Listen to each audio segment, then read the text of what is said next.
The U.S. gets hit with another hurricane, Monmouth Ballet does damage to a student's car, and a New Jersey university is displeased with a Nick Cannon comedy act. All this and more on Hawk TV News.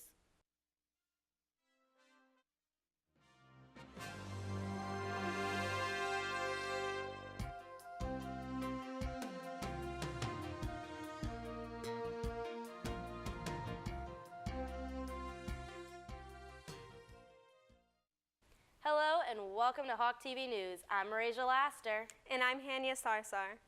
Hurricane season is not quite yet over as Hurricane Nate broke ground on October 8th.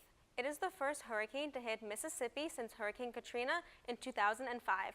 More than 100,000 people in Alabama and Mississippi were without power. Nate was a Category 1 hurricane, but then downgraded to a tropical storm. The hurricane made its way to the northeast, delivering rain and wind on October 9th. A special relief concert will be held on October 21st at Texas A&M Reed Arena in College Station. Former Presidents Barack Obama, George W. Bush, Bill Clinton, George H.W. Bush, and Jimmy Carter will be the headliners for the event. All proceeds will be donated to the Hurricane Relief Funds.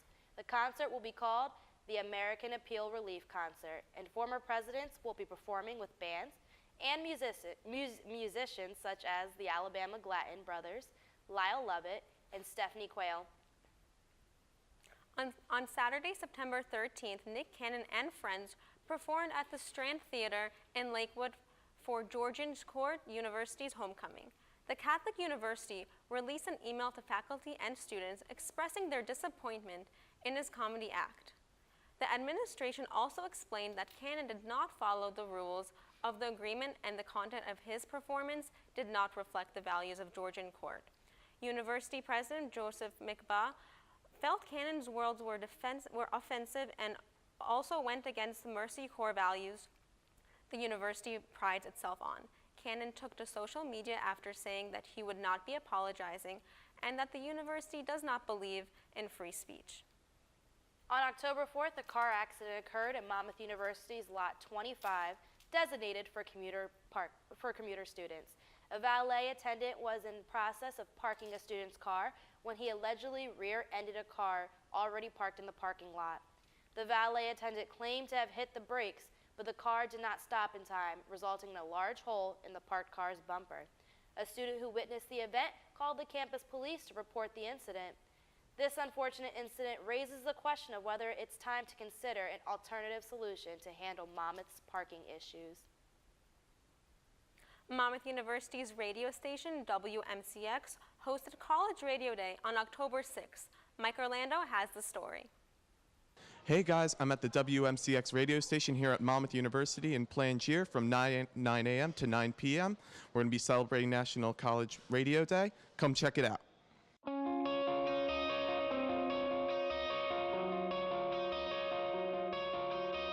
I really liked when Molly brought in 20 pizzas because 20 pizzas. College Radio Day is like one of my favorite days of the year just because you get to celebrate college radio. And college radio is my favorite thing. I just kind of got here, so there's pizza and I'm excited to play, but it's pretty cool. From 9 to 7 p.m. we're doing live performances for a half an hour and then we do interviews. I just wrapped up 2 interviews with this dude called Fiends and this band called Crowded Shoulders. And it's really cool because you get to see a lot of different local artists, kind of see all the different people around Monmouth County, see what they do here. We're coming in, which we've done in years past. And then tonight at 7 o'clock, we'll be broadcasting the local high school Shore Regionals game against Mater Dei.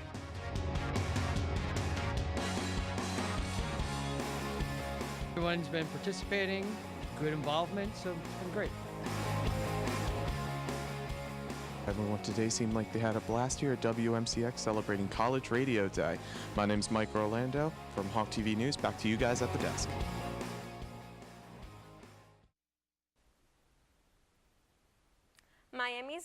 Miami Dolphins offensive line coach Chris Forrester resigned after a video of him snorting a suspicious white powder appeared online.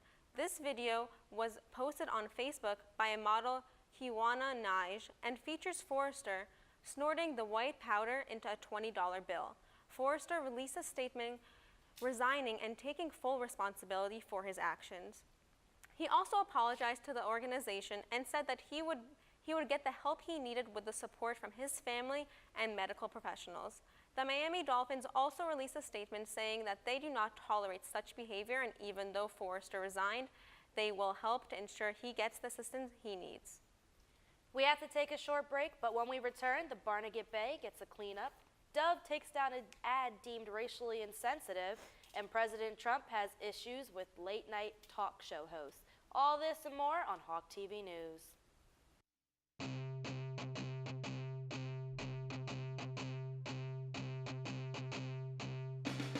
Wake up, bring on the sunny morning. Wake up, bring on the sunny morning. Wake up with us.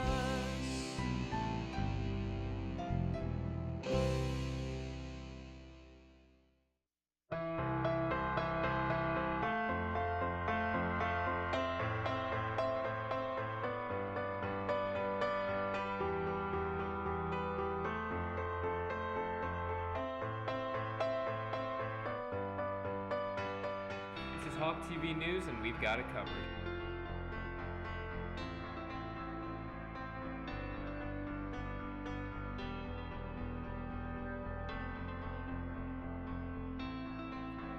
This is Hawk TV News.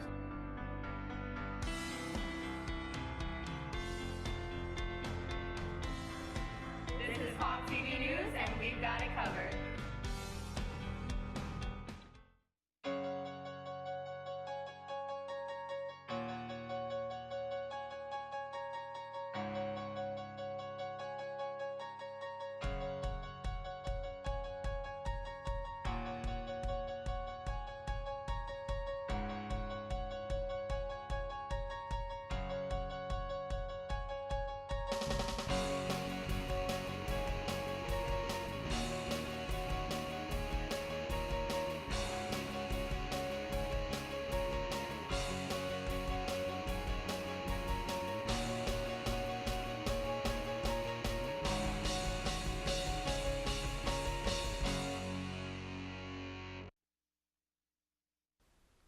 New Jersey Governor Chris Christie recently announced that the state will provide $20 million towards the ongoing cleanup and recovery of the Barnegat Bay.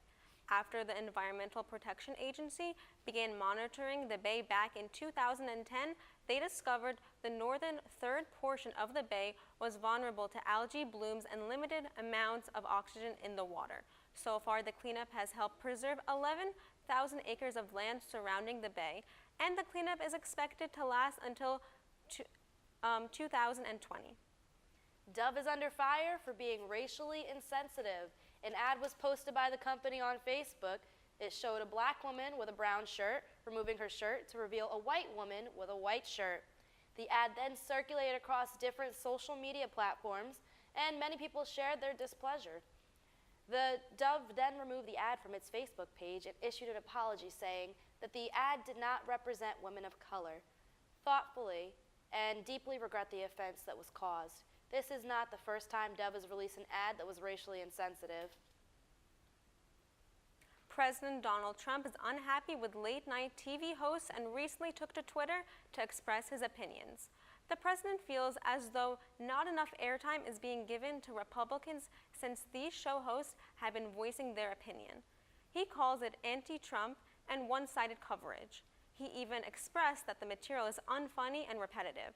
The Federal Communication Commission requires radio and network television stations to give equal opportunities to political candidates under the 1934 Equal Time Law. Some of the President Trump's largest critics include CBS host Stephen Colbert, ABC host Jimmy Kimmel, and Seth Meyers from NBC. Federal prosecutors open up the case against the alleged ringleader of the Benghazi attack. Donald Colher has the details. The trial for the alleged organizer of the attacks on the U.S. diplomatic compound in Benghazi has begun. Prosecutors state that Ahmed Abu Khattala played a key role in the September 11th attack that left 4 Americans dead.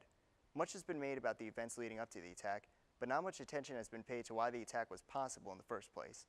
Today, Libya is a dangerous place where Islamists, tribal militias, and rival governments fight in a civil war that has led to the deaths of thousands, where migrants are captured and sold in slave markets, and Islamic State-aligned groups operate openly. But it was not always like this. In fact, in 2010, Libya was not only stable, but was also the highest-rated African country in the UN Human Development Index. All that changed in 2011 when Obama, under the influence from then Secretary of State Hillary Clinton, began a bombing campaign that would cripple America's former ally and cause Libya's government to collapse. This continuation of Bush's failed policy of regime change is what made Libya what it is today.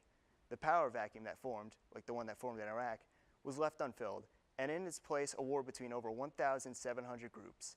Groups such as Al-Qaeda and ISIS took advantage of Libya's newfound chaos to recruit and expand their power, mirroring the events in Afghanistan, Iraq, and later Syria. Now back to you at the desk.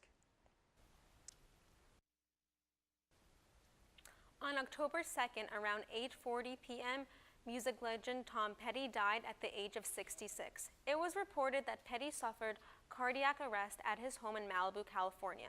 He died the next day at the UCLA Medical Center. Relatives and band members were shocked by the news. Tom Petty and the Grammy Award-winning Heartbreakers recently completed a summer tour where they celebrated their 40th anniversary together. Although no foul play is suspected, his death is still under investigation. We have to take a brief commercial break, but stay tuned for more on Hawk TV News.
The Extra Point is Hawk TV's only sports show, and what I love about The Extra Point is that it allows people to really come on and talk about what they're passionate in, and that's sports. When I first got here, I didn't really know what to expect. It was really a fun time. This is the most fun I've had in college so far.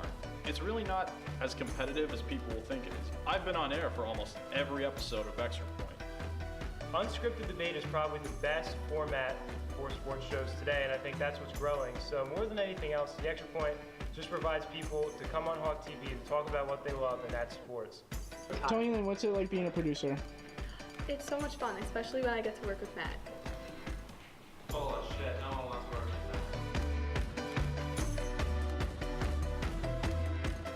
with You put in a lot of work, try and get your moves right. You want to make the show look as smooth as possible. You don't want choppy zooms in and out. You want to make it look like the camera's not even there. This is my first time at the Extra Point. I'm just saying, I'm coming back now. They've got me hooked. I control this switcher right here, and I pretty much make the what the director says happen. Slowly zoom out, and fade to black. Gorgeous. That is how it's done. We make big TV here. We practice, we execute, we get paid. Nick, that's all right. I throw a couple of 15-second PSAs in there, and we're good. Done. Yeah. You're done.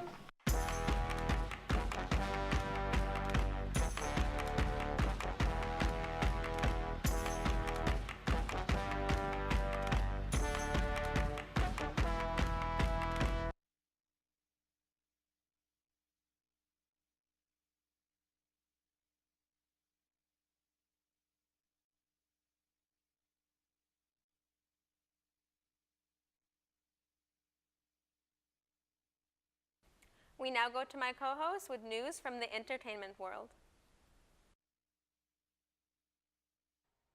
Hey guys, welcome back to another entertainment update. Let's start things off with some movie news. So, Rush Hour 4 is possibly coming soon. That's right, the amazing combo of Jackie Chan and Chris Tucker just might return to the big screen for a reunion movie. Recently, Jackie Chan did an interview with The Cruise Show on Power 106 and said that after years of rejecting different scripts presented to him, Jackie Chan has finally agreed to the most recent script that he's seen. But he says there is one catch. He's got to get Chris Tucker on board. Chris Tucker has yet to make any public announcements on whether he's in or not. But all we can do is hope that the duo will return back together sometime soon. Moving on to some celebrity news, Nelly has recently been released from jail after being arrested for allegations of rape. It is alleged that the singer met the woman at the club and they went back to Nelly's tour bus where he then allegedly raped her. Nelly says he is the victim from this fabricated allegation and this is simply untrue. His lawyer claims that there are witnesses and evidence that will prove this. I guess we'll have to see how this all plays out in court. Well, it looks like that's all I have for you today. For your entertainment news, I'm Rachel Astor. Back to the desk. Netflix is squeezing out more of its customers. The company has decided to raise the prices on its standard and premium streaming subscription services. The standard service, which allows customers to stream movies and shows from 2 different screens, has gone up to $11 per month from the previous $10. The premium service that allows customers to view content up to 4 screens has gone up from $12 to $14. Some subscribers have expressed outrage since many of the favorite shows have been removed from the services in previous months. However, Netflix issued a statement saying the price was raised due to the need for more exclusive movies, shows, and original content. Users will be notified at least 30 days before the prices change. Obesity-linked cancers are on the rise in the U.S., while overall cancer rates have dropped since the 1990s. Between 2005 and 2014, the rates of 12 types of cancers related to obesity have risen, while cancers not associated with obesity fell 13%. This coincides with the CDC's findings that a higher proportion of the Americans are overweight or obese than several decades ago. In the United States, 40% of all cancer diagnoses in 2014 were linked to obesity, which can cause an increase in hormones that can lead to cancer. With the inside scoop on food in Montclair, we go to Arielle Batista. Places to eat are essential in every city that you're in.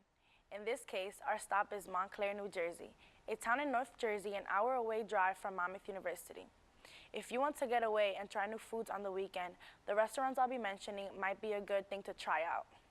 For a simple date night or girls or guys night out, Montclair is a place to be.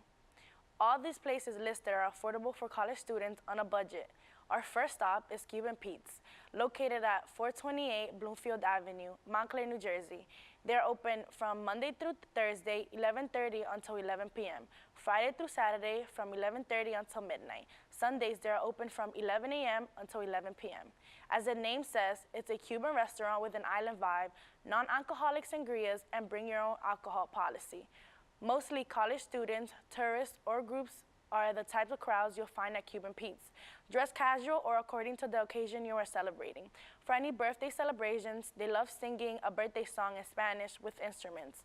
My personal favorite at Cuban Pete's is the Churrasco Mambo Kings, which is a grilled skirt steak in a mango chimichurri sauce, followed by flan cubano for dessert. Our next stop is a Costanera, a Peruvian restaurant located at 511 Broomfield Avenue, Montclair, New Jersey. Monday, Wednesday, and Thursday and Sunday, they are open from 12 noon until 10 p.m. Friday and Saturdays from 12 noon until 10:30. Tuesday, the restaurant is closed. The restaurant has a very casual atmosphere. Be sure to dress accordingly. I recommend lomo saltado, which is a sliced, wok-seared Angus hanger steak. For dessert, tres leches, or a chocolate mousse, a Peruvian dessert. Our last stop is Daikichi, a Japanese restaurant located at 608 Valley Road, Montclair, New Jersey. The restaurant is open Monday through Friday, 12 noon until 10 p.m. Saturdays and Sundays, 4:30 p.m. until 9:30. It is the oldest established Japanese restaurant in the town of Montclair. My favorite roll is the mango tango roll with shrimp tempura, avocado, mango, and spicy mayo. I hope you guys enjoyed these places to eat in Montclair, New Jersey. Back to you guys at the desk. iOS 11.1 Beta 2 is now releasing hundreds of new emoji. The new emoji will include more emotive smiley faces, gender-neutral characters, clothing options, food types, animals, and more. Apple recently released a sneak peek of these emojis during its National World Emoji Day.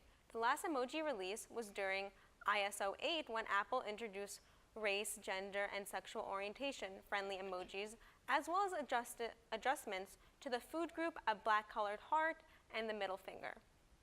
On November 7th, West Amwell Township residents will be asked if they want to remove their police department in a general election. If enough residents vote yes, the township's police services will be provided by a neighboring town's department. West Amwell spends 31% of its budget on the police force alone.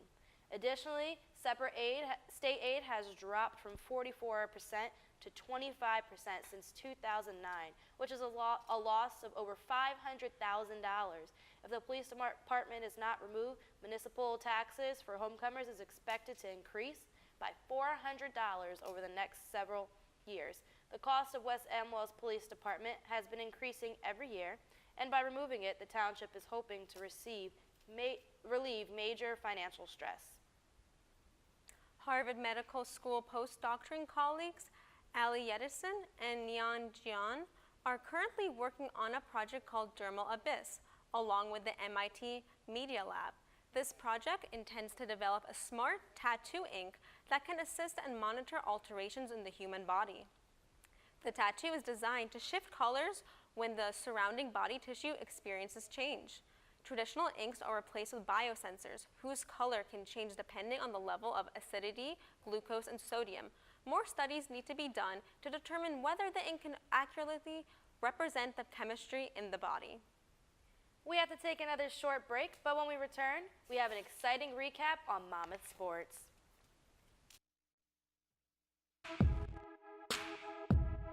So M Factor is basically a take on X Factor. So we have performers either just with their music or they have their guitars or pianos. It's basically a talent competition. One person gets voted off every week. We try to do different themes, and I think the season's been going pretty well. We have a really great act, and I can't wait to see what next week brings. My name is Christopher Sabatino. I'm the director of tonight's program. So basically I just look at the monitor here and see which camera shots look good, and while I'm looking at those, I decide which ones to go do. Then I tell the technical director who sits in the chair over there which cameras to cut to. Are you working the Steadicam tonight? I am. What does that entail? It entails a lot of steady hands and a lot of watching my back so I don't run into Dylan. He's on the other camera and he likes getting in my way.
So, Triple Scoop is a show that me and my two great friends produce.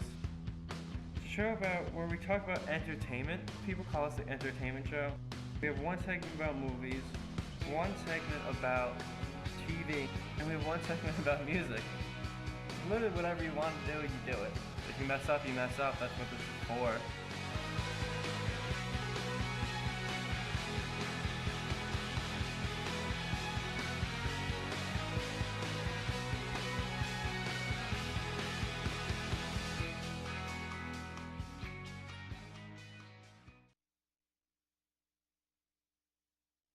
Welcome back. Let's get into your Monmouth sports update.